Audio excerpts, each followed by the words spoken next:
take a step, go buy an online course, go listen to a podcast, do something that gets you closer to your dream.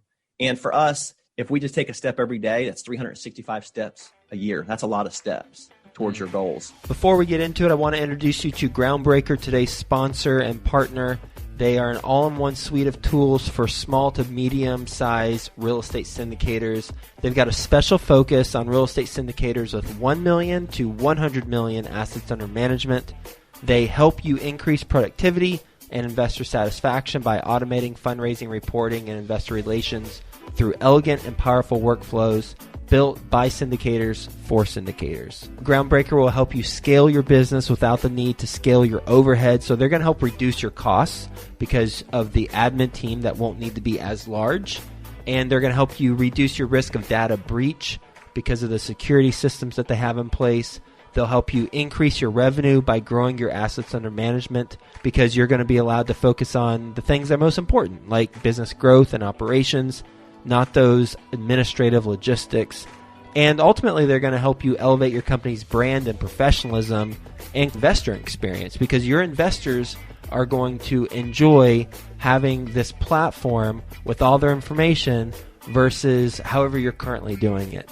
3 things specifically about Groundbreaker I personally like. 1, super easy to use from an investor standpoint and from a general partner standpoint. 2, it allows investors and general partners to fund electronically, meaning that a limited partner can complete their entire subscription and funding cycle without leaving the platform.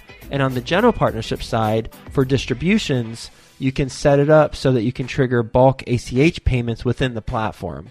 And then the last thing I really like about Groundbreaker is it's cost effective. It's healthy to the bottom line. Their basic plan allows sponsors to sign up for as little as $100 per month with no limits on deals or investors. And you can read all about the pricing on their website. Speaking of their website, it is groundbreaker.co/Joe, J-O-E. And when you go there, groundbreaker.co/Joe, you're going to get access to a pitch deck that the Groundbreaker team created so that you have a template should you want to use that and customize it for your own deal. So go to groundbreaker.co/Joe. Quick disclaimer, the views and opinions expressed in this podcast are provided for informational purposes only and should not be construed as an offer to buy or sell any securities or to make or consider any investment or course of action. For more information, go to bestevershow.com. Best Ever listeners, today's guest is being interviewed by Theo Hicks. You know Theo, he's with us every Friday on Follow Along Friday. You're going to get a lot of value from this conversation. So with that being said, let's get going. Hello, Best Ever listeners, and welcome to the Best Real Estate Investing Advice Ever Show. I'm Theo Hicks, and today I'll be speaking with Paul Tompkins. Paul, how are you doing today? I'm awesome, Theo. Thank you so much for having me on the show. I love you guys, and I appreciate it. Oh, well, that's good to hear, and thank you for joining me today. A little bit about Paul. He's a full-time real estate investor with his wife, Kelsey, with 7 years of real estate investing experience. They do 30 to 50 flips each year and then hold 5 rentals each year as well. And Paul teaches students how to flip homes and create wealth with rentals. He is based in Tallahassee, Florida, and his website is Flippin Experts. That's Flippin with no G, just inexperts.com. So, Paul, do you mind telling us some more about your background and then what you're focused on today? Sure, Theo. Again, I appreciate it, and thank you for having me. My story is like a little bit of a crazy one because I bounced all over the place. I didn't mean to. It's just kind of the way I was raised and what was in my heart. But I actually started out 18 years old since I was an adult, and I always wanted to serve people. I always wanted to give back to the community. I didn't know what it was, but in my heart, I always wanted to be a police officer. I saw cops and robbers, and I saw cowboys and Indians when I was young. It was big, right? That's what you watched when you were a kid. That kind of ages me, but whatever. That's okay, Theo. I had always wanted to be the good guy, riding in to save people, riding in to help people when they were in need. And that just transitioned into what I wanted to do, was be a police officer. But I couldn't do that until I was 21 years old. So I was like, hey, what can I do to still make an impact in the world? And it was to serve my country. So I became a United States Marine, and I did that for 4 years and loved it. I was overseas 3 years out of the 4. but it was time to go be a police officer. So at the age of 22, I started doing that and started getting into what does it take to be in law enforcement, applying and all that. And then I became a Florida State Trooper and did that for about 9 years. And about 6 or 7 years in, Theo, that entrepreneur bug kicked in again. It was awesome chasing people. They gave me a gun, a super fast car, and they're like, go catch bad guys and we're going to pay you. And I was like, I'm in, right? But after 6 years, I'm like, I'm working this really bad part of town and I'm always into something, literally. My sergeant kept saying, you keep looking for the boogeyman, one day he's going to find you. And that kind of always stuck with me. And I said, you know what? He's right. And I'm putting a lot at risk. I'm doing shift work, which means 28 days I'm on day shift, 28 days I'm on night shift. The next 28 days I'm on a midnight shift. So family time, you can forget about it. Not seeing my spouse, missing son's football games, and all this for $36,600. I was like, there's got to be something better. And then my entrepreneurship started kicking back in, and I'm like, okay, let me see what's out there. And I started looking at real estate because everybody that I saw that had millions or billions of dollars had some connection to real estate. And I'm like, okay, that's a clue. And that's all I needed. And I started diving into real estate. And back then there wasn't online courses and YouTube and all these things where you can just learn from and sit here and have a conversation like we're having. And I just had to do it grassroots way. I tried to meet with a local guy in town and I'm like, hey, show me some. And you show me some, and I'm putting it together and I'm making mistakes, but I'm still making money. And the first 2 years I did it, I was still a trooper full time, 40 hours a week, still being a trooper. And on the part-time side of it, I'm making $300,000 a year in real estate. And I'm like, okay, after my second year, I said, it's time to leave being a trooper. I got my feet wet enough. Let's do this. And my coach at that time, the guy was kind of showing me a little bit. He's like, hey, man, just get a little bit more training, get a little bit more flips in, get a couple rentals, figure it out more. And then boom, 08 hit. And the floor came out on everybody. And at that time, I had never been through something like that. I didn't know how to protect myself against something like that. I had 12 to 15 deals going on at a time, and they all had mortgages of about $900 on them because they were line of credits. So I'm talking 12 to 15 grand due a month, and the floor falls out. And let's just say I learned a lot of valuable lessons with that. And I went through that and I got rid of those properties and I took a break for a while. I ended up going to Afghanistan for a little bit as a police contractor and helping overseas over there for a while. And then when I came back, I was like, hey, what am I going to do? What do I really want to dive into? And I had met my beautiful new wife at church, and me and her hit it off. And we always had a heart for giving back to people, and especially to kids. We both were very much into just serving kids. And we teamed up with a local church. We helped them buy this $7 million property, and we were going to run it as a youth center for the churches in the area.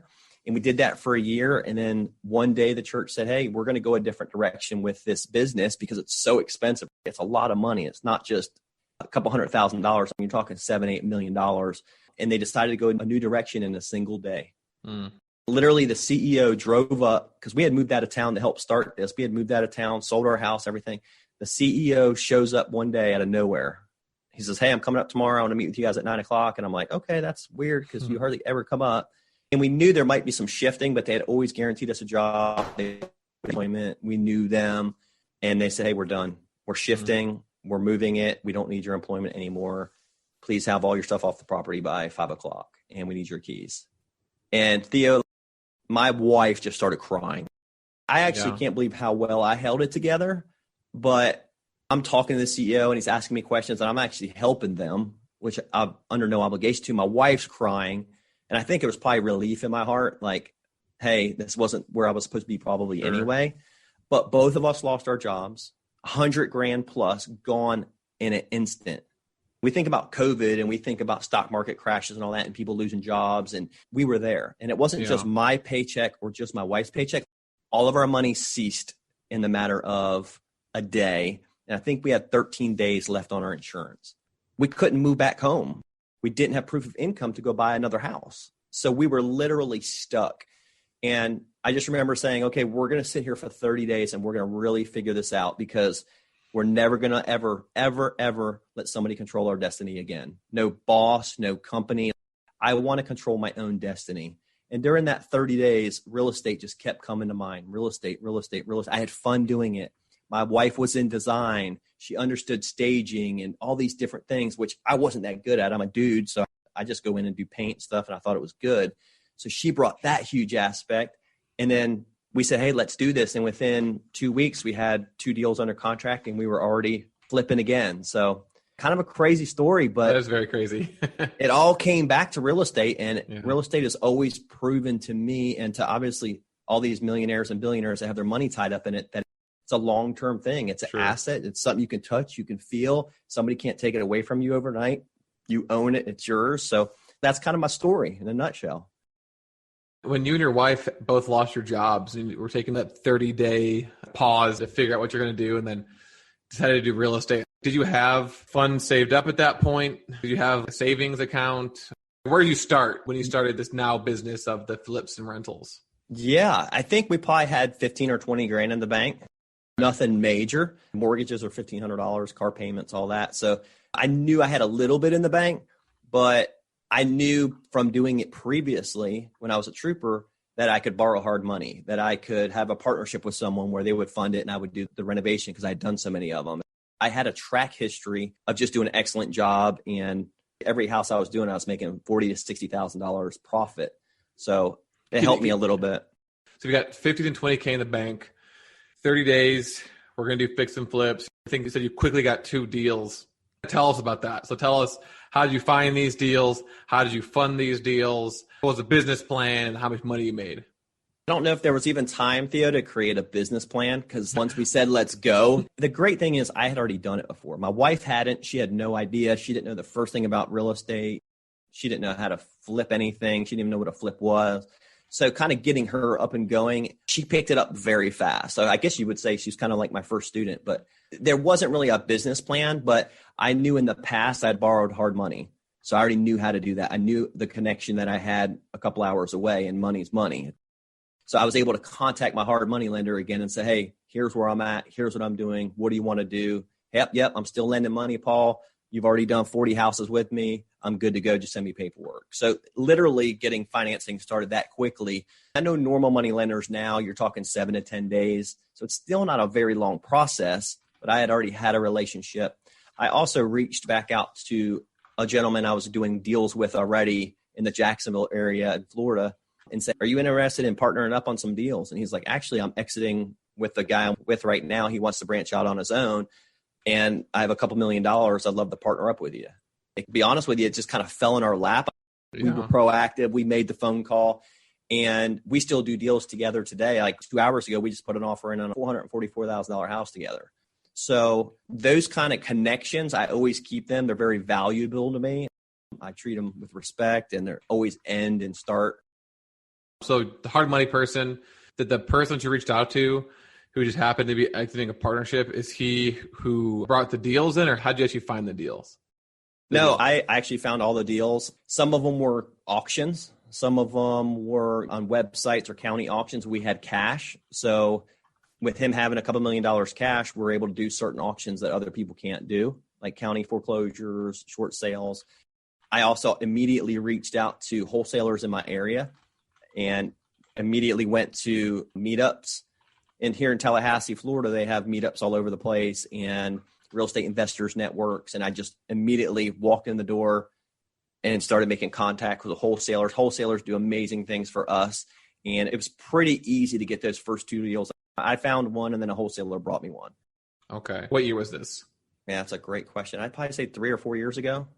Okay. So 3 or 4 years ago. Okay. Yeah. 16 maybe. So how many deals, again, ballpark here? You're doing 30 to 50 a year now, but first year, the second year, the third year, and the fourth year, what was the flips? When I was part-time, I was probably doing 15 a year consistently, 12 to 15 first year, second year. And then when I went full-time, I would say I was probably 15 my first year. Second year is probably 25. Third year is probably 40. And then fourth year full-time is probably 40 to 50. Okay. Yeah. When did you start doing the rentals? Probably my third full year. And I didn't jump into it. I encourage people not to just jump into rentals because you're tying money up and your return's not as big. So the way I see it, Theo, is my business model is I flip. You get those big returns, those 40, 60, 70, $80,000 checks, and I fund my rentals through them. So I'll flip, have enough money saved up to go buy a rental with cash. So that's kind of my business model. I probably buy one out of every 7 or 8 I keep as a rental, and I get to cherry pick them. And that's what I like, because all of them are coming in as fix and flip deals. So I'm buying them at 60 cents on the dollar.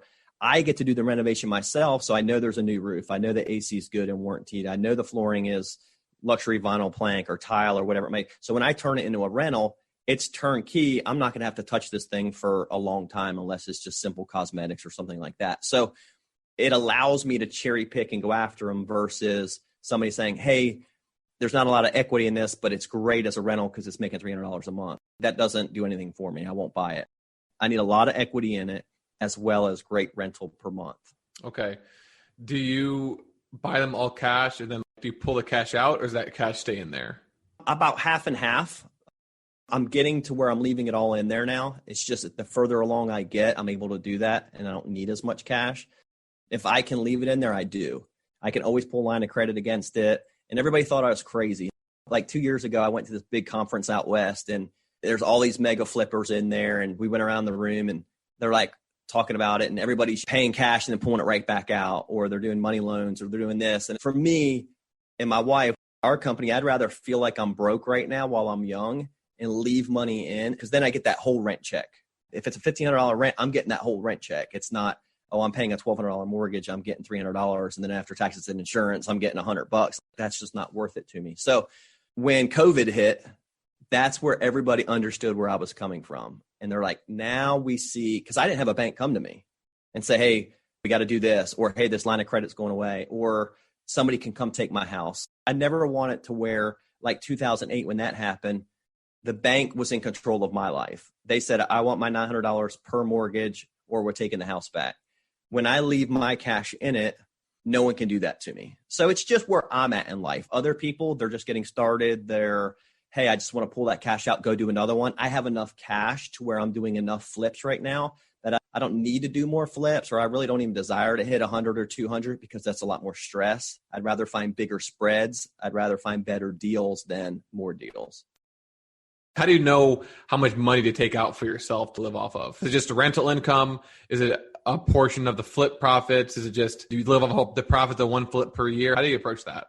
That is an awesome question. I've never had anybody ask me that, man. That's great. The funny thing is, when we first started, we said, hey, we know we can live off this dollar amount. So for the first so many years, we're not going to increase our salary. So if I know I can live off $80,000, me and my wife, why would I live off like I'm making $4 million? So what we did is we actually hired a payroll company that writes us a check, takes all our taxes out like I'm a regular employee for my own company, and she gets a check and I get a check twice a month. So there is no, hey, I just made 80 grand on this house. It's my cash. It's my money. No, that's already reinvested, because when I sell that house, let's say I make $80,000, I already have a percentage set aside that goes towards my next fix and flips. And I have another percentage set aside for my rentals. And as I get older, my rental side's going higher than my fix and flip, because my fix and flip, I always have that money. So I'm doing more rentals to where I have more mailbox money coming in. I consider it like retirement money. That's fascinating. Is it pretty easy to set that up at the payroll company? You just reach out and... It took me 30 minutes. It's a payroll company here in Tallahassee.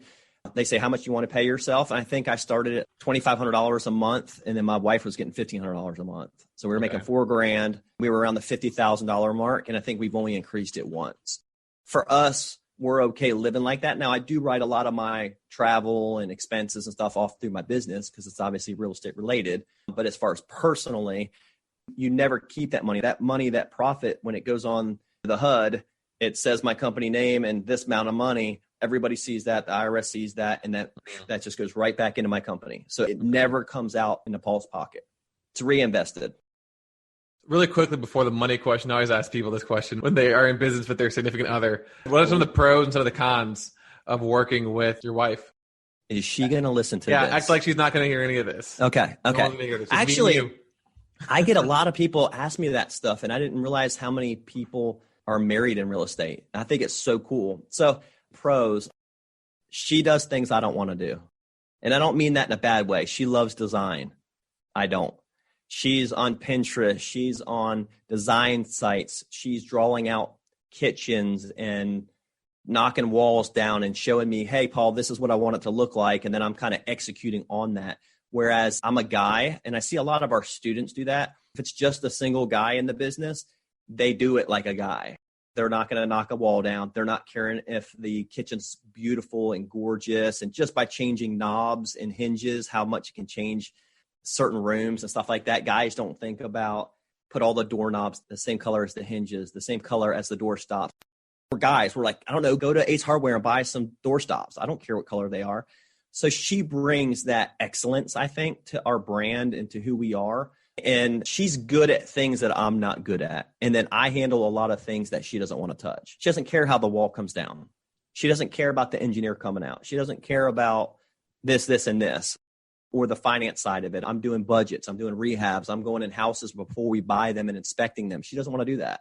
She doesn't feel safe sometimes doing that by herself. So we just really complement each other, and the ball just kind of goes back and forth. I think one of the hard parts about it is you live with them, you work with them, you go to vacation with them. So it's a balance you have to set up from the beginning and say, hey, listen, I'm going fishing with the guys once a month. I'm going camping. I'm going this. When I'm doing that, you go do your thing. You go to the spa. You go hang out with your family. You go take a girls' trip to the Bahamas. And having that time, her family lives 2 or 3 hours away, so she can go there on the weekends. I'm still here. I'm out hunting, doing my thing. She's there with her family. She's getting refreshed. I'm getting refreshed, doing what I like. And it's just balance. Okay, Paul, what is your best real estate investing advice ever? Take a step. And it sounds so simple. My students, I'm just like, take a step, take a step, take a step. Whether it's the very first one or it's like, how do I go from 10 houses at a time to 20? Take that initial step. And I know it sounds simple, but it's the same with going to the gym. Like, well, I need to go to the gym. Take a step, go get a membership. Take a step, fill up your car with gas so you can make it to the gym. Take a step, eat a protein shake. So for us, it's take a step no matter what it is. If it's in your first rental, well, I don't know how to do it. Take a step. Go buy an online course. Go listen to a podcast. Do something that gets you closer to your dream. And for us, if we just take a step every day, that's 365 steps a year. That's a lot of steps towards your goals. Yeah, that's solid advice. All right, Paul, are you ready for the best ever lightning round? Let's do it. I didn't even know there was a lightning round. Yeah, I did. I looked at that. Okay, well, first a quick word from our sponsor. Groundbreaker helps you increase productivity and investor satisfaction by automating fundraising, reporting, and investor relations through elegant and powerful workflows built by syndicators for syndicators. Go to groundbreaker.co/Joe. That's groundbreaker.co/Joe to get a free deal pitch deck template. Best Ever Conference is almost here, starting February 18th. We have over 30 of the best ever speakers in commercial real estate. When you sign up, you are placed in a virtual mini mastermind group to network and gain connections from start to finish. And if you're looking to elevate your investing game, this is the place to be. Visit BEC2021.com and use the code INVEST15 to get 15% off. Okay, Paul, what is the best ever book you've recently read? Oh, Capital Gains by Chip Gaines. The guy on HGTV? Yeah, you can see where he came from, what he's still going through, but he also has a lot of vision for the future, and I like that. I'm a simple read kind of guy, but it's packed full. If your business were to collapse today, what would you do next? Start it up again. What's the deal you've lost money on? How much did you lose, and what lesson did you learn? Yes. I only lost money on one deal. I had just got done the renovation and listed it, and a week later a hurricane hit and flooded the house 4 feet. So I had to do the renovation twice, and I only lost $8,000. The lesson I learned, which I don't even know if I learned it because you can't buy hurricane insurance on every single house, especially when they're not near the water. So I don't know if I would still put insurance on the property, and I still don't. I still carry insurance on all my properties, though. If you're near water, get hurricane insurance, I guess. On the flip side, what's the best deal you've done? For me, it's more about my students. What's the best deals they did? I just had a student make $98,000 2 weeks ago on a deal. For me, I do deals where I make $100,000, $200,000 twice, 3 times a year. when you do that many deals. But for my students, I love it when they crush it. I have a student getting ready next week to make about $130,000 on a spread. And this is pure profit. So for me, it's when my students win, I win, because I know I'm teaching them right. I know they're getting value out of what I'm teaching, and there's relationships there. So them winning is huge. What's the best ever way you like to give back? Ooh, good one.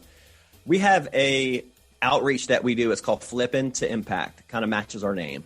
And we've always done it. It's something that's been in our DNA, and it doesn't matter what somebody needs, we're there for them, especially in our own community, where when COVID hit and school shut down, there was kids that couldn't get meals. And we went up to a local restaurant that was struggling. And I live in a small town outside Tallahassee, so there's not that many restaurants, I think 3. And one of them was struggling real bad. And I made a partnership where I said, hey, you make all the meals and you feed all these kids that don't have any food, and we're going to fund it and pay for everything. So things like that. We build wheelchair ramps in our community for elderly people and stairs and fix some houses. So we're constantly giving back. And I think that's where we get our blessings from. I know somebody's looking down on us saying, hey, if they're just going to keep giving and giving, I'm going to keep blessing them. And I don't do it because of that. I feel like that's just who we are as people. Then lastly, what's the best ever place to reach you? Ooh, social media is the easiest. Flippin Experts, go on Facebook, YouTube, Instagram. Our website, if you're interested in anything real estate that we just talked about, they can go on our website at flippinexperts.com. There's no G, pretty simple, flippinexperts.com. Check out what we have. If we can help them, we will. Happy to give them a discount on your behalf of 10%. So I'll send you that information, and you can put that in your show notes and all that. But anyway, we can bless them. We have a lot of free training. We have other training that they can pay for at a monthly subscription. It's very cheap. So just any way we can help them, we're all about it. Perfect, Paul. Well, thanks for joining me and telling us your interesting, unique journey to where you are today. I always love hearing the origin story. So we also talked about a lot of practical things as well. We talked about the power of connections and how once you're ready to get back in the game, it was almost like a flip of the switch because of all the connections you had with hard money and previous wholesalers. You also how you find your deals, auctions because of your ability to buy all cash, wholesalers, meetup groups. And then you talked about your business plan is basically cherry picking the best fix and flips to keep as rentals, buying them all cash so that you get that big rental check, but also going back to the lesson you learned from 2008, from your previous business being closed down, is to not be controlled by somebody else. That's why you buy properties all cash, and it paid off during COVID, that's for sure. We talked about how you pay yourself with the payroll company. And then you gave us some advice on how to work with a significant other, which I think that advice can apply to just relationships in general about setting expectations. And then lastly, your best ever advice was to take one step every single day, whether you're just starting out or a step to scale your business. So Paul, thanks again for joining us. Enjoyed our conversation. Best ever listeners, as always, thank you for listening. Have a best ever day, and we'll talk to you tomorrow. Thanks, Theo.